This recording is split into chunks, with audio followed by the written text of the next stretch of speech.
इस कार्यक्रम के पुण्यार्जक हैं विद्या अरह गुरु भक्त परिवार चातुर्मास आयोजक श्री दिगंबर जैन धर्म प्रभावना समिति उदयपुर एवं श्री पार्श्वनाथ दिगंबर जैन मंदिर उदासीन आश्रम अशोक नगर उदयपुर चातुर्मास स्थल निवेदक वर्षा योग समिति 2026 एवं सकल दिगंबर जैन समाज उदयपुर अध्यक्ष श्री मेवाड़ बागड़ महासभा श्रीमान लक्ष्मीलाल श्रीमती तिलक देवी मनोज नेहा अंकित सपना एवं पोता पोती पंक्षी अंश माहिर एहसास समस्त बोहरा परिवार उदयपुर राजस्थान। भक्तामृ स्तोत्र की व्याख्या चल रही है। आचार्य मानतुंग महाराज अपनी भक्ति में लीन होकर के संकल्पित हो रहे हैं कि हे भगवान, सामर्थ्य तो नहीं है, बुद्धि भी नहीं है, लज्जाहीन होते हुए भी आपके चरणों में भक्ति वसात मैं प्रवृत्त हो रहा हूँ। भगवान, कहीं ऐसा ना हो कि मैं हंसी का पात्र बन जाऊँ।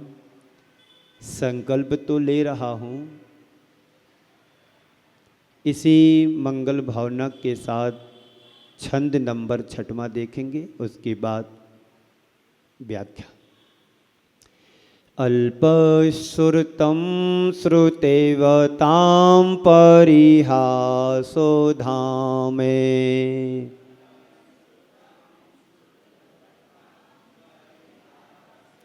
अल्पश्रुतं श्रुतेवतां परिहासो धाम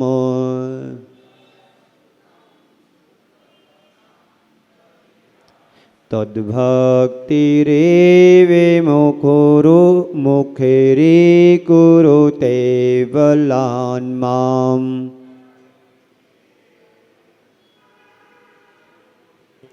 तद्भक्तिरेवे मुखेरी कुरुते बलान्माम् त्वद्भक्तिरेव मुखरे कुरुते बलान् यत्कोकिलः किलमधौ मधुरं अविरोति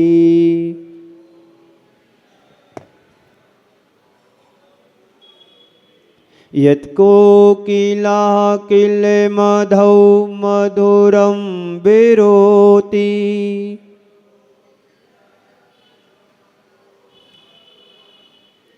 तच्चारुकलिकानिकैरैकहेतु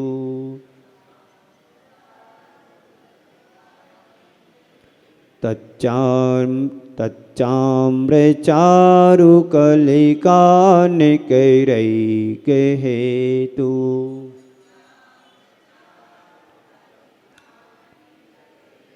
एक साथ पढ़ेंगे। अल्पश्रुतं श्रुतेवतां परिहासो धाम तद्भक्तिरेवे मुखरी कुरुते बलान्मा यत्कोकिलः किलमधौ मधुरं विरोति तच्चार में चारुकलिका निकरैकहेतु। हे भगवान, मैं क्या करूं? मैं अल्प श्रुतवान हूँ, यानी अल्प बुद्धि वाला हूँ। और कैसा हूँ? श्रुतवताम, यानी ज्ञानियों के परिहास, विद्वानों के हंसी का पात्र हूँ। हे भगवान, मैं तो हंसी का पात्र हूँ, अल्प श्रुत वाला हूँ, अल्प ज्ञानी हूँ। मुझे मेरी शक्ति पता है, मुझे हमारी अपनी औकात पता है, ताकत पता है कि मैं कौन हूँ। एक छोटा सा बालक होता है, उसे पता होता है कि मेरी पास शक्ति कितनी है। एक 5-10 साल के बच्चे से 2 किलो वजन तो उठ जाएगा, 20 किलो वजन नहीं उठेगा। उसे पता है कि मैं 2 किलो वजन को उठा लेता हूँ। और एक व्यक्ति, बड़ा व्यक्ति, उसे पता है कि मैं 50 किलो वजन उठा लेता हूँ। ऐसे ही प्रभु चरणों में बैठ करके कह रहे हैं आचार्य भगवान कि मुझे पता है कि मैं कौन हूँ। आपके दरबार में जितने बड़े बड़े ज्ञानी हैं ना, उनके सामने मैं कुछ भी नहीं हूँ। कितनी लघुता बतला रहे देखिएगा। और अपने पास थोड़ा सा ज्ञान होता है तो अपन अपने आप के लिए बहुत बड़े ज्ञानी समझते हैं। मैं बड़ा पंडित हूँ, मैं बड़ा विद्वान हूँ, मैं बड़ा ज्ञानी हूँ। और आचार्य महाराज इतना सब कुछ करने के बाद भी कह रहे मैं कुछ नहीं जानता हूँ। तो आपके सामने समक्ष जो भी आते हैं, सब बड़े बड़े ज्ञानी आते हैं, उनके सामने भगवान में कुछ भी नहीं हूँ। मैं उनकी हंसी का पात्र हूँ। फिर भी तो भी क्या कह रहे हैं, तद भक्ति रेव मुखरी कुरुते बलान माम। तद भक्ति एव माम बलात मुखरी कुरुते। आपकी भक्ति ही मुझसे क्या कर रही है। आप भगवान के सामने रोते रोते जाते कि हंसते हंसते जाते, बोलो। जब भगवान के पास दरबार में मंदिर में जाते हैं तो कैसे जाते हो, प्रसन्न चित्त जाना चाहिए। सारी झंझटें, सारे टेंशन शब्द आया, एक सुनाता हूँ चुटकुला। 4 लोगों से मैं मिला। भाई आप कहाँ रहते हो, बोले हैदराबाद। कौन से मोहल्ले में, फलानी जगह। दूसरे से पूछा आप कहाँ रहते हो, केशव नगर में। तीसरे से पूछा मनवा खेड़ा में। चौथे से पूछा नैमीनाथ कॉलोनी में। और चौथे से पूछा कहाँ रहते, बोले हम टेंशन में रहते। कहाँ रहते, टेंशन गांव का नाम है। इंटेंशन क्या है, रीजन क्या है। तो कह रहे हैं भगवान आपकी भक्ति ही मुझसे जबरदस्ती बलपूर्वक मुझे बाचाल कर रही है, बुलवा रही है।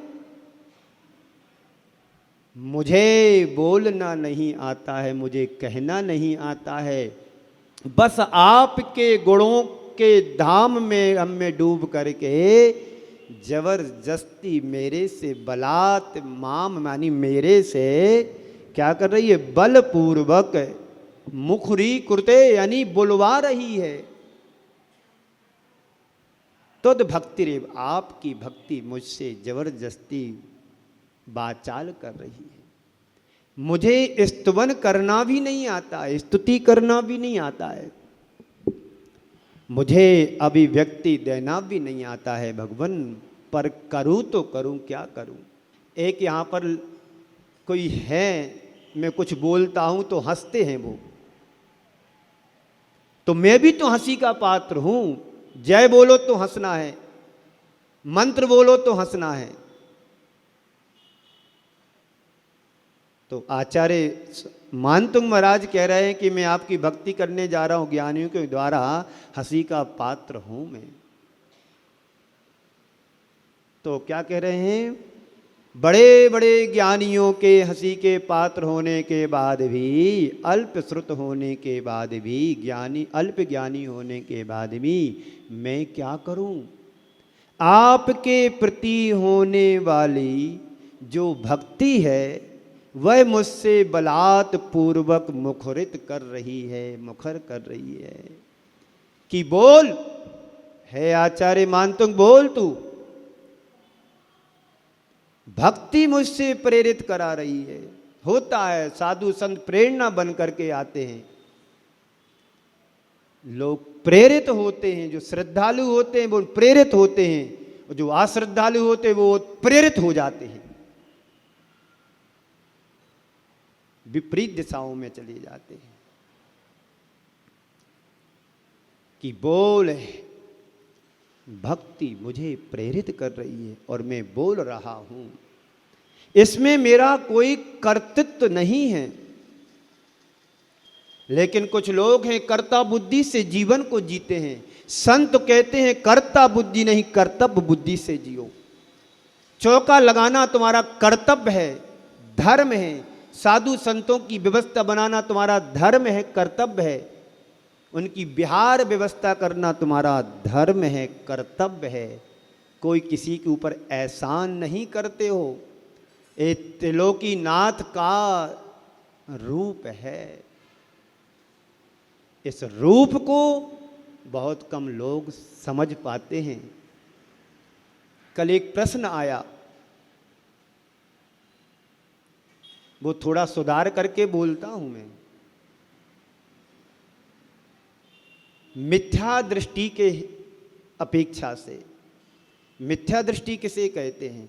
जो मिथ्यात कर्म के उदय से, मिथ्यात प्रकृति के द्वारा उसके हृदय में तत्वों के प्रति आश्रद्धान जम जाता, उसे मिथ्यात कहते हैं। और उसी से जो हमारे भाव बन रहे हैं आश्रद्धान रूप, जीव के परिणाम है, उसे मिथ्या दृष्टि जीव कहते हैं। मिथ्या दृष्टि जीव दो प्रकार का होते हैं, स्वस्थान मिथ्या दृष्टि और सातिश मिथ्या दृष्टि। स्वस्थान में मिथ्या दृष्टि वह कहलाता है जो मिथ्यात में ही रचपच रहा है, और सातिश मिथ्या दृष्टि वो कहलाता है जो सम्यक दर्शन के अभिमुख होता हुआ तीन अधाकरण, अपूर्वकरण और अनिवृत्तिकरण रूप परिणाम करता, उसे सातिश मिथ्या दृष्टि कहते हैं। तो कह रहे हैं कि आपकी भक्ति मुझसे बुलवा रही है भगवान, जबरदस्ती बुलवा रही है। आपकी भक्ति बोलने के लिए मुझे प्रेरित कर रही है। मैं बाध्य हूँ भक्ति करने के लिए। वो मुझे उत्प्रेरित करके बार बार वाचाल कर रही है कि बोल हे आचार्य बोल, और मैं बोल रहा हूँ। अल्पश्रुतम श्रुतबताम परिहास धाम तद भक्ति रेव मुखुरी कुरुते बलान माम।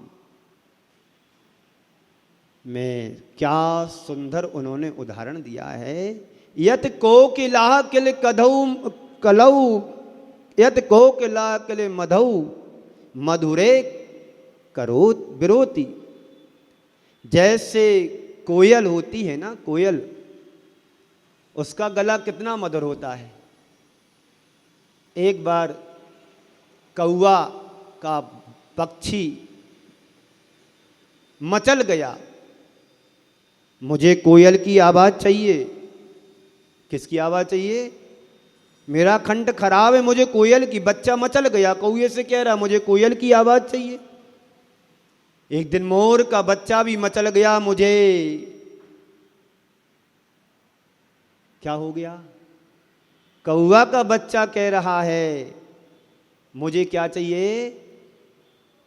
कोई नहीं, मोर का बच्चा कह रहा मुझे कोयल की आवाज चाहिए, और कोयल का बच्चा कह रहा मुझे मोर के पंख चाहिए।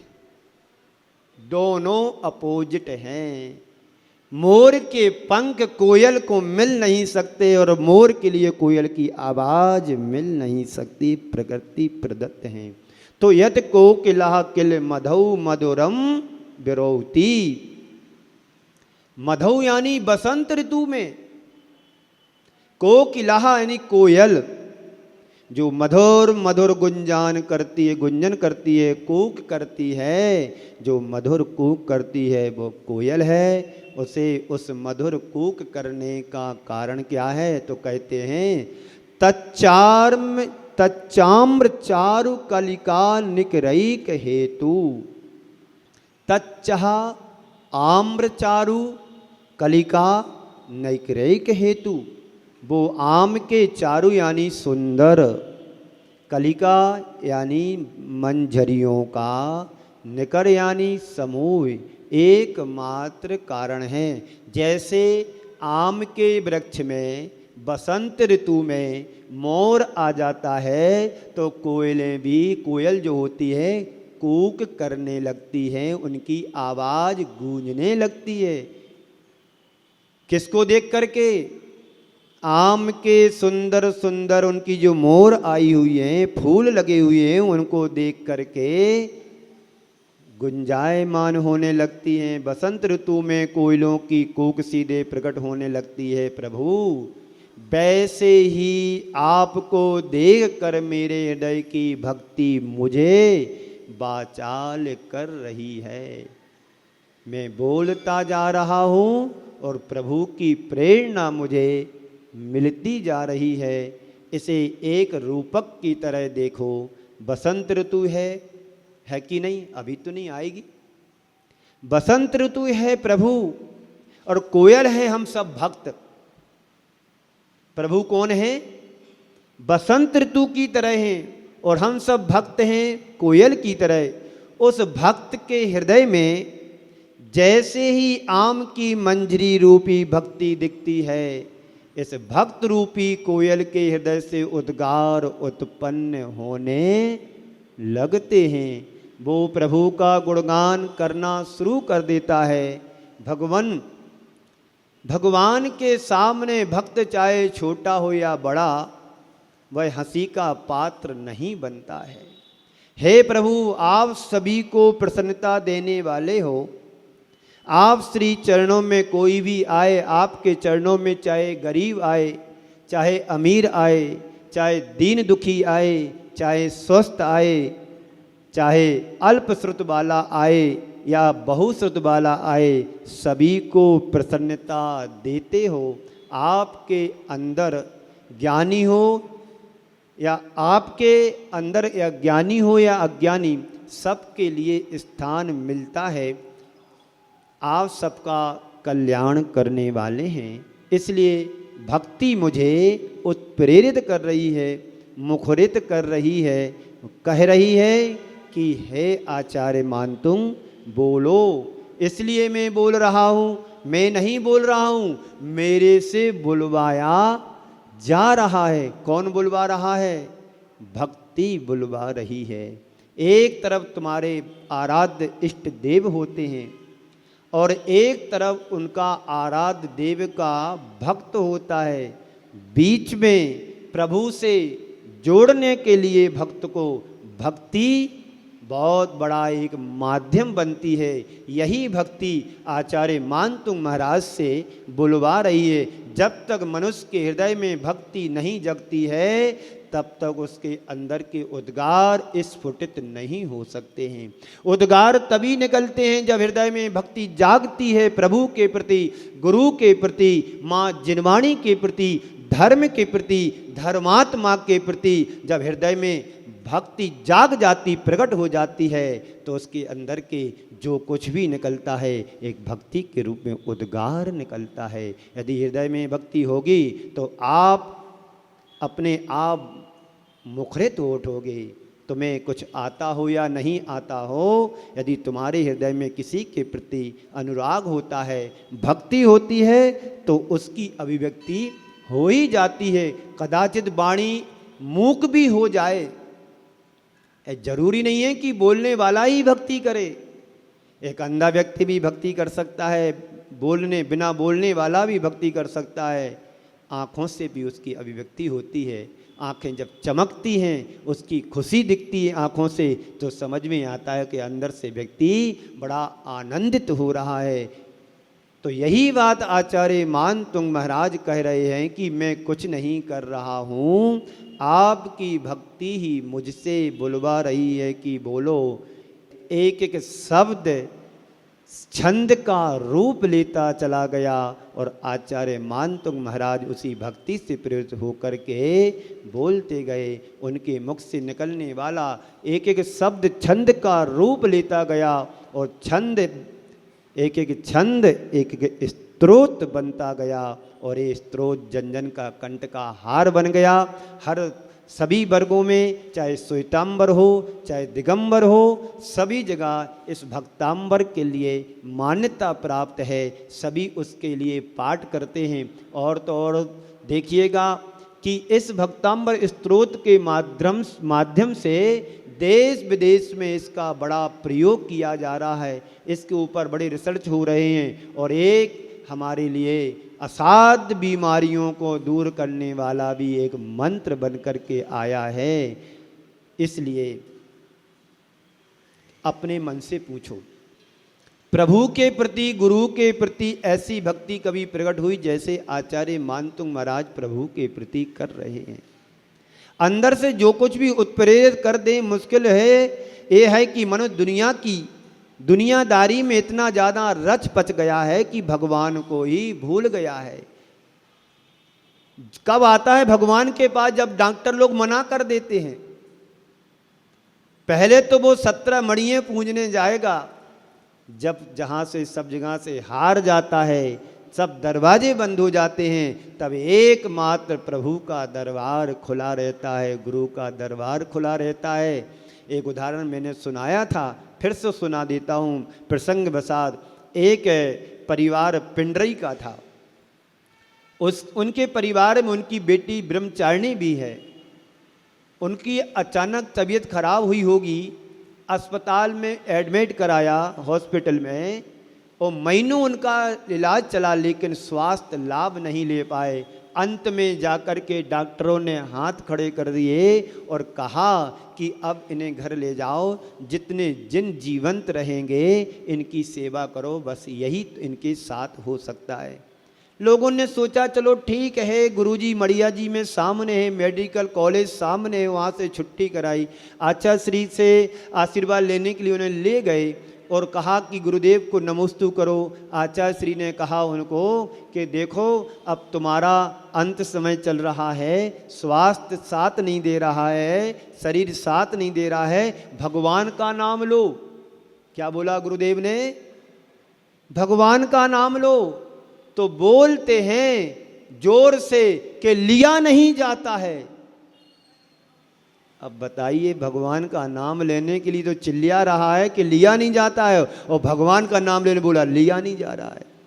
तो गुरुदेव ने कहा कि इसका भवितव्य ठीक नहीं है, गति दुर्गति हो गई, इसलिए इसके ऐसे परिणाम हो रहे हैं।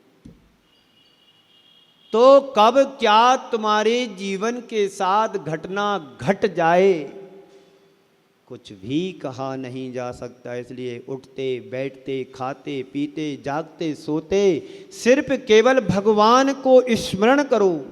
मैं रोज जाता हूँ रमेश चंद जी पाटो जी जंगल से लौट करके उन्हें यही संबोधता हूँ। अब तो उनके हाथ भी थोड़े उठने लगे हैं, चरण भी छूते हैं, और टीवी सामने लगा दी, चालू कर दी तो शांति धारा प्रवचन आदि देखते रहते हैं। उनको संबोधा कि शरीर अपना नहीं है, अपना जो है वो छूट नहीं सकता है, परिवार अपना नहीं है, परिजन अपने नहीं है, शरीर अपना नहीं है, धन वैभव धन दौलत सत्ता प्रभुता कुछ भी अपना नहीं है।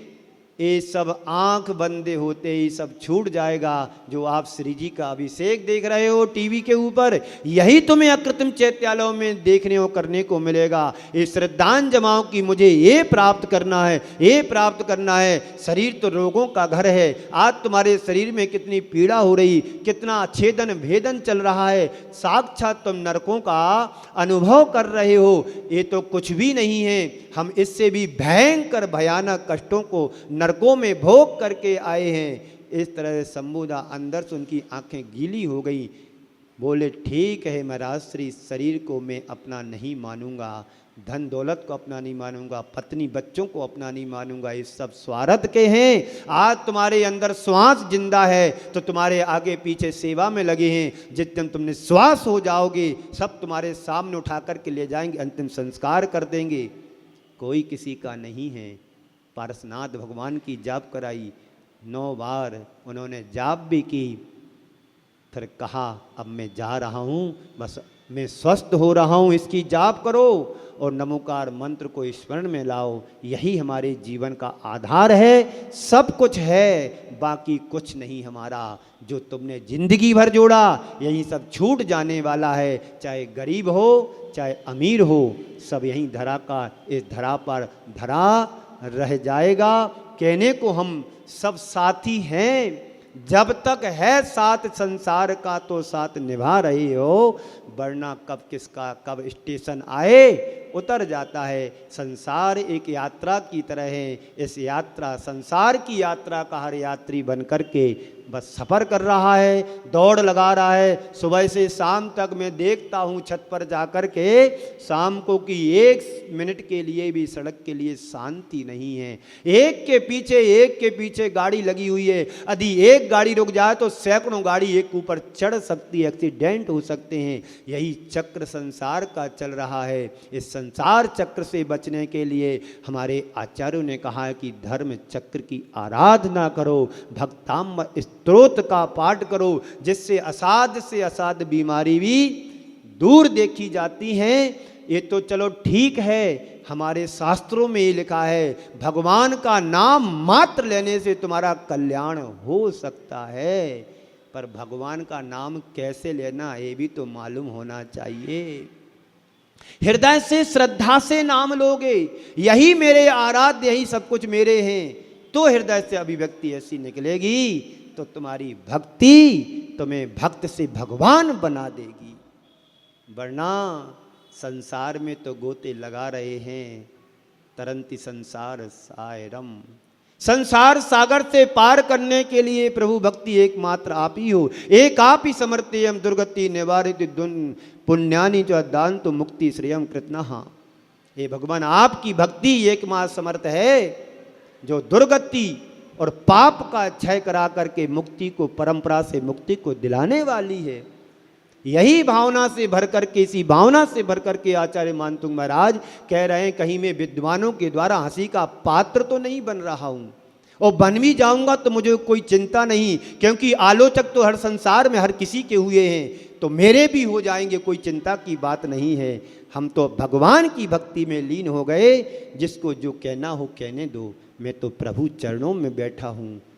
जो होगा देखा जाएगा, जो होगा अच्छा होगा, और जब होगा अच्छा होगा। इस भावना से भर करके महाराज कह रहे हैं कि महानुभाव, भगवान को भी कब याद करता है व्यक्ति, जब सब जगह से हार जाता है, सब दरवाजे बंद हो जाते हैं, डॉक्टर लोग सब कह देते अब कोई जगह नहीं है। दृष्टि बदल लेना चाहिए, तब सच्चे अर्थों में कुछ सार्थक घटित कर पाओगे। महानुभाव, अपने अंतरंग में एक बात अच्छे से बिठा लेना कि जितनी प्रमल परमार्थ के प्रति तुम्हारी श्रद्धा और भक्ति होगी, हमारा उतना जल्दी बेड़ा पार होगा। इस संसार में निर्दोष तो कोई नहीं है, सब जगह तुम्हें दोष मिलेंगे, दुर्बलता मिलेंगी, कमी मिलेंगी। देखने का नजरिया हमारा अच्छा होना चाहिए। अगले वाले छंदों में इसी बात को कहेंगे आचार्य महाराज खुद।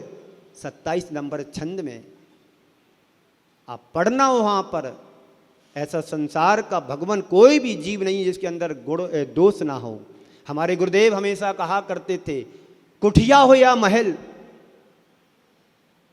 श्रेयांश मां साहब, कुठिया हो या महल, उसमें एक प्रवेश करने का दरवाजा तो होता है। ऐसे ही संसार के हर प्राणी के अंदर दोष भी होंगे, गुण भी होंगे।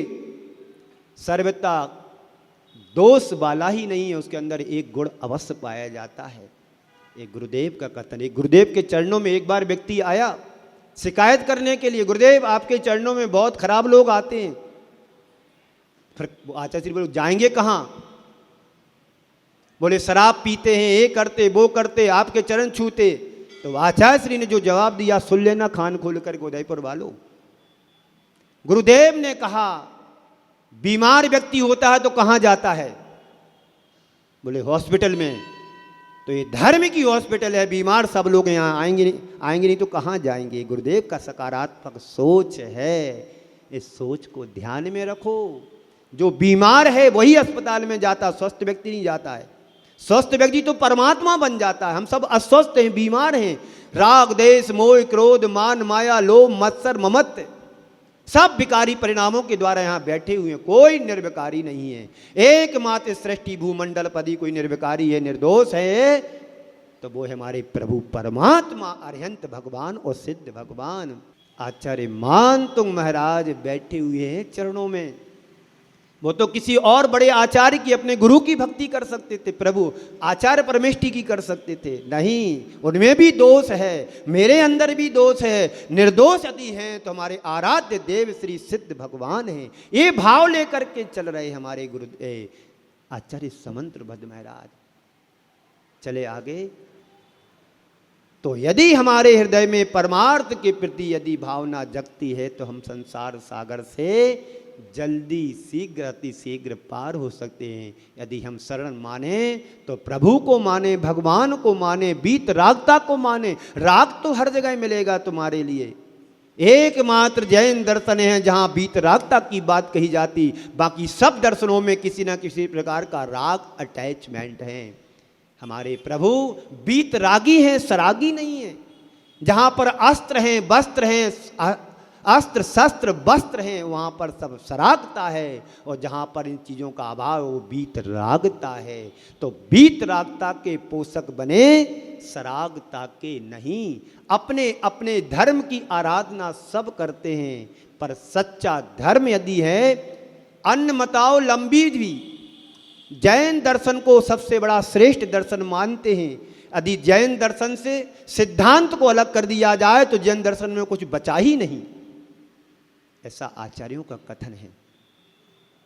तो उनकी शरण यदि हमने एक बार स्वीकार कर ली प्रभु की, तो हमारा संसार सागर से पार होना निश्चित है। हमारा उद्धार हो जाएगा। फिर दुनिया की कोई भी ताकत तुम्हें हराने वाली नहीं है। और उनकी शरण हमने खो दी तो फिर तुम्हें संसार में कोई बचाने वाला भी नहीं है। एक छोटा सा बच्चा जब उसे कोई तकलीफ होती है तो कहाँ जाता है, किसके पास जाता है? आपका बेटा बीमार हो जाए, सिर में दर्द हो, बुखार आ जाए तो कहाँ भागता है? माँ के पास जाता, सीधी माँ की गोद में छिपता कि मुझे ठंडी लग रही, मुझे सर्दी हो रही, मुझे कुछ अच्छा नहीं लग रहा, या मुझे भूख लग रही, माँ मुझे दूध दे दो, खिलाने के लिए कुछ दे दो। तो कहाँ जाता? सीधा माँ की गोद में जाता है। माँ उसे अपनी आंचल में छिपा करके क्या करती है? उसके ऊपर थपकी लगाती है, आजा बेटा आजा।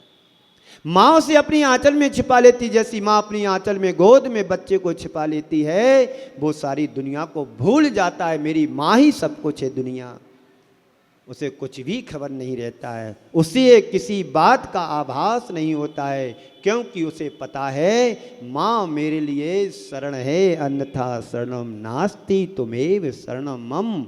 हे भगवान, हे माँ, मेरे लिए तू ही शरण है।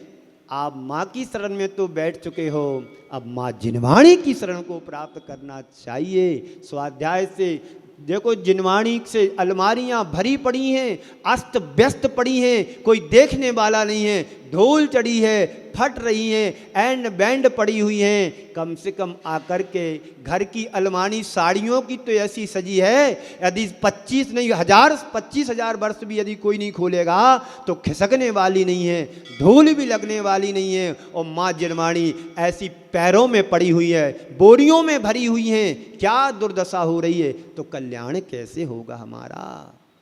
कम से कम इतना समय तो निकालें कि घंटे 2 घंटे आकर के एक एक अलमारी को साफ करें, पहुँचें, जिनवाणी को पहुँचें, कब्र चढ़ाएं, उनको व्यवस्थित रखें, खंड में रखें, जो पुस्तक जहाँ पर है वहाँ रखें। एक परचून की दुकान करने वाला, एक किराने की दुकान पर दुकान खोलने वाला, उसके खंड बने होते हैं। यहाँ पर अस्कंद लिखा है, यहाँ पर पिस्ता रखा है, यहाँ पर बादाम रखी, यहाँ पर काली मिर्च रखी, यहाँ पर जीरा रखा है, यहाँ धनिया रखा है, हल्दी रखी है। पता नहीं कौन सी बोरी कहाँ पड़ी, ढूंढता रह जाएगा, ग्राहक चला जाएगा।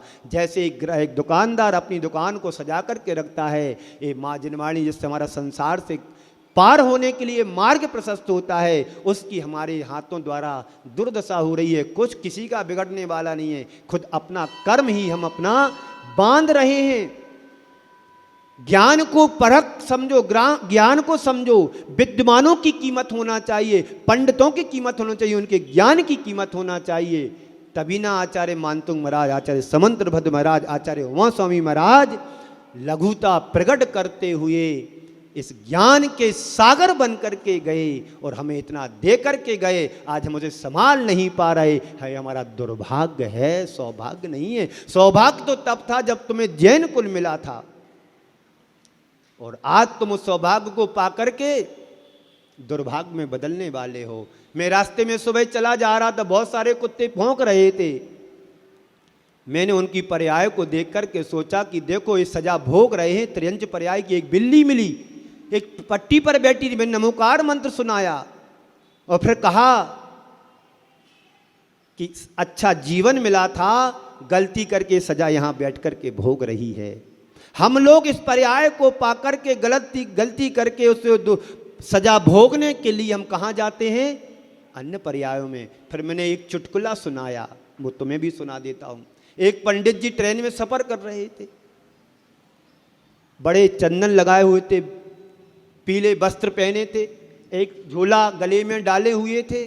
टीसी आया, टीसी बोलते ना टिकट वाले को, क्या बोलते?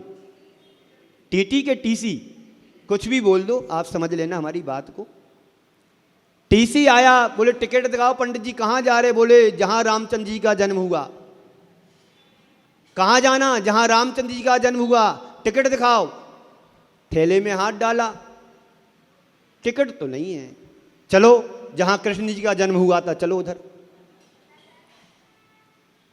टिकट नहीं है, चलो जहां कृष्ण जी का जन्म हुआ था वहां चलते, ले चलते तुम्हारे।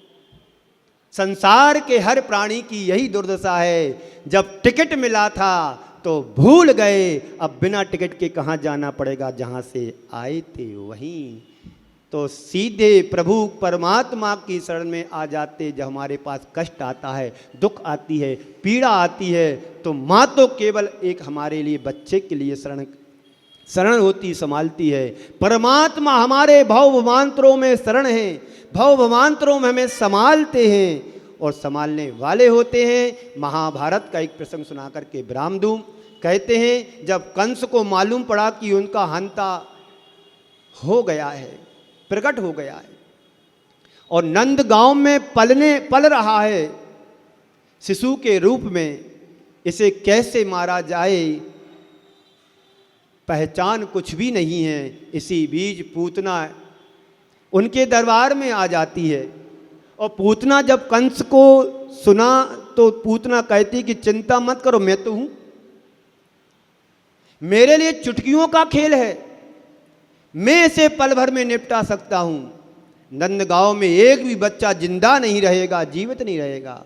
कहते हैं पूतना बड़ा सुंदर आकर्षित रूप बनाकर के नंदगांव में जाती है, और उसके उस रूप को देख करके सारे बच्चे मचलने लगते, माँ आ गई, माँ आ गई, माँ आ गई। नंदगांव के बच्चे मचल उठे, सब के सब बच्चे उसकी गोद में खेलने के लिए मचल पड़े, दूध पीने के लिए लालायत हो गए। लेकिन जिसने जिसने पूतना का दूध पिया, सबके सब बेहोश हो गए। लेकिन जब कृष्ण का नंबर आया, उसने पूतना को पहचान लिया, और पूतना को पहचानते ही कहते हैं कि श्री कृष्ण उसके सिर पर आकर के प्रहार किया बहुत जोर से। पूतना को अपनी माया समेट करके भागना पड़ा। उसने पूतना का ही सफाया कर दिया।